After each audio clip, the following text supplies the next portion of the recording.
Hawks fans, we're back. Footy's back. No need to panic anymore. We're back. Football is back. The Nest is back. How exciting is this? We're back. It's so good. The extended season, it just kind of smoothly warps into football season. I'm obsessed. I love it. And more importantly than football being back, Hawthorn is back.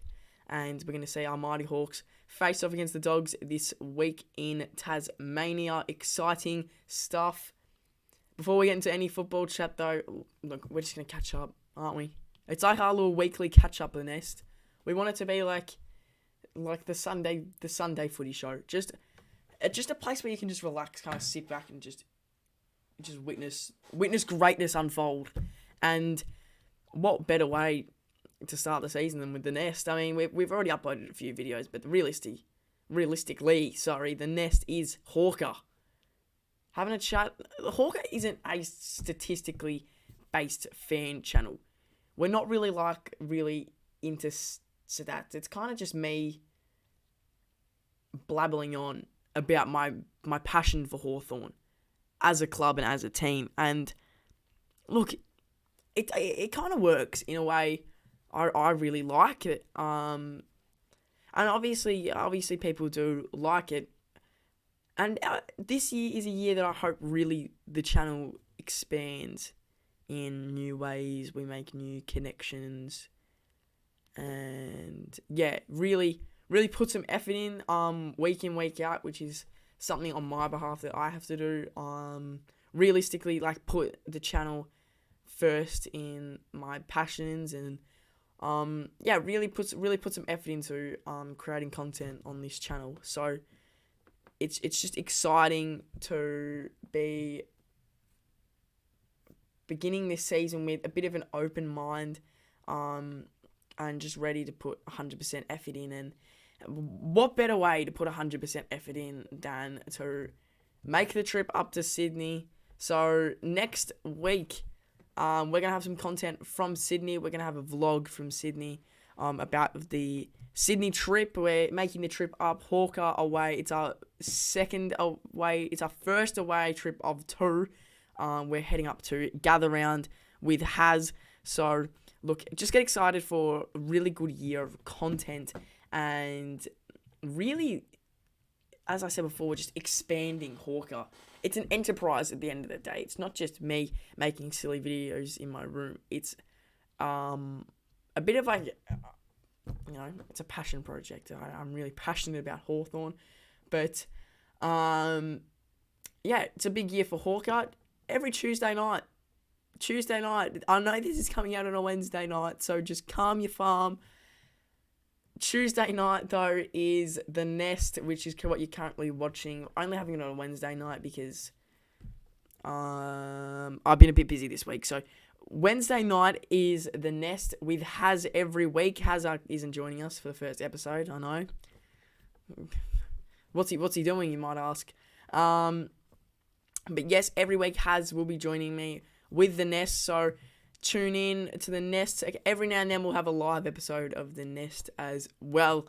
It's kind of going to be like a weekly sort of catch-up, isn't it, The Nest? It's going to be like a weekly catch-up to really talk about everything football and not only just Hawthorn, but just football in general. So tune into The Nest. Thursday, Wednesday night match previews, depending on when we play. We play, I think, 2 or 3 Thursday night matches. So,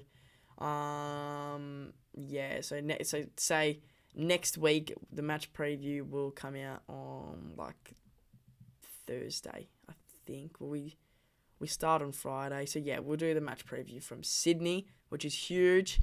Match preview in Sydney. You heard that correct. And then Monday will be the reviews. No matter what day we play, Saturday or Sunday, we will do the reviews on Monday.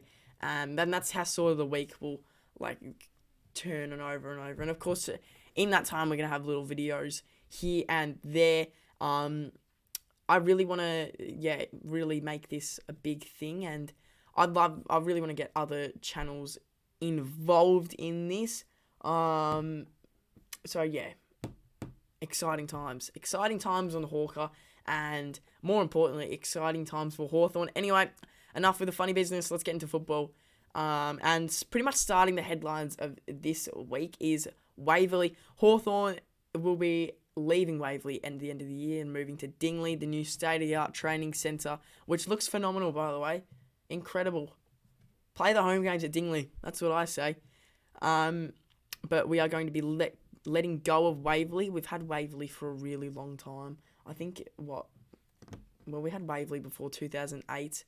And I think we were at Glenferrie until like 2004, 2005. Sorry, I haven't done much research on this, but reading Sam Mitchell's book, talks about going to Glenferrie. Anyway, got absolutely nothing to do with anything. But Waverley, we bought Waverley for $1. Because majority of it got torn down by redevelopments and turned into apartments.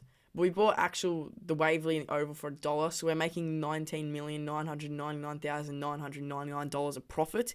So that just makes us $19 million richer. Pretty much 20. You could add an extra $1 on that and things sort of just trickle onwards. But look, I'm actually quite sad getting rid of Waverley. I don't know if I'm 100% a fan of it. I'm a fan of the money. It means we're a rich club, but I'm not actually a fan of getting rid of Waverley. I really like Waverley. It's kind of been like, it's cool to have a home ground of so much history that went on at Waverley. And, for a really long time, Waverley was the home of football. The MCG wasn't. And they had a grand final there in 1991, which, of course, for Hawks fans is probably very special. And to have a home ground where you won a premiership, it's pretty special to think about. And that grandstand just makes it even more special. I know a lot of Hawks fans have been into the museum, and that museum it's pretty spectacular, and it's going to be interesting to see how they set up the museum at Dingley, and how everything's going to get set up. It looks like a phenomenal training ground though at Dingley, doesn't it?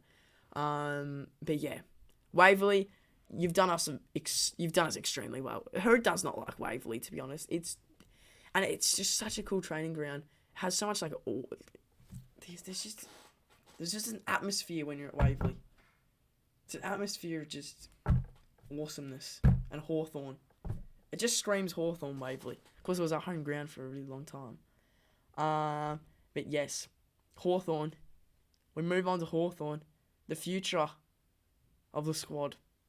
That's in my rundown right now. It says future of the squad. Phenomenal. James Worpel, though, still hasn't signed on. Same with Josh Ward. Look, I expect them to sign on? Absolutely. Worpel has been a key part of our game. Pretty much ever since he came to the club, he hasn't really left the team. So, me expecting him to leave is like very tiny. He is one of our most important players. He's your classic sort of midfielder. And yeah, it's a good place to be in a squad. And I do feel comfortable in our squad winning. The only weakness I see potentially is our forward line. We're missing a few key forwards. And I feel like, we've got Chol out there. But I feel like Chol does his best work when there's two big key forwards out there. So, look, Gunston is a brilliant forward, but look, Kalshadir is just phenomenal. And, we really want, imagine Gunston, Kalsha, and Chol at the same time. It's a recipe for disaster. And Mitchell Lewis. We'll just chucked another fourth key forward down there. So, yeah, it's an exciting time. I think our ruck stocks are incredible.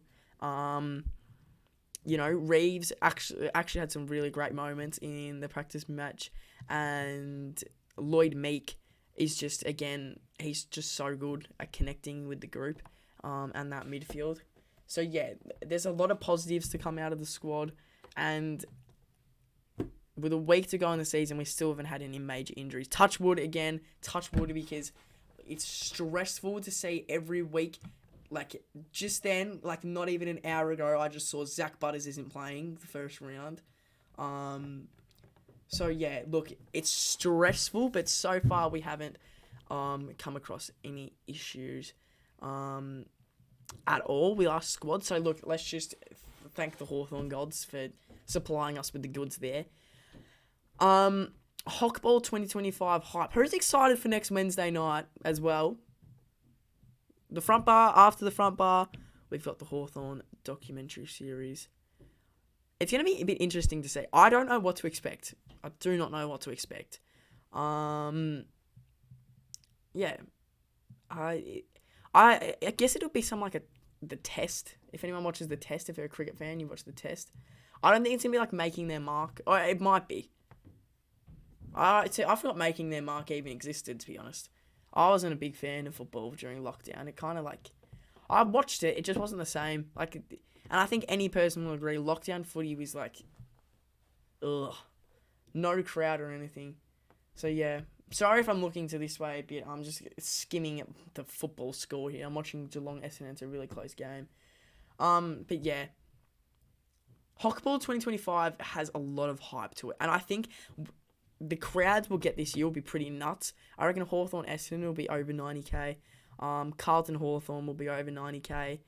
Hawthorn Sydney will be a sellout at the SCG, which like the SCG is like 3 times as small as the MCG, but still the Sydney fans like to come out and support. So I do think that there will be like little to no Hawthorn support at Hawthorn Sydney. I could be surprised, but realistically, the Sydney fans are coming out strong. They just lost the grand final, so there's no reason why they wouldn't be coming out in big hordes to watch that game. But there's a lot of Hockball hype, and it's just a matter of dealing with that pressure. I think the one thing that stopped me in my football journey is that I cannot deal with any bit of pressure. As soon as there's a bit of pressure on me, I just shit myself.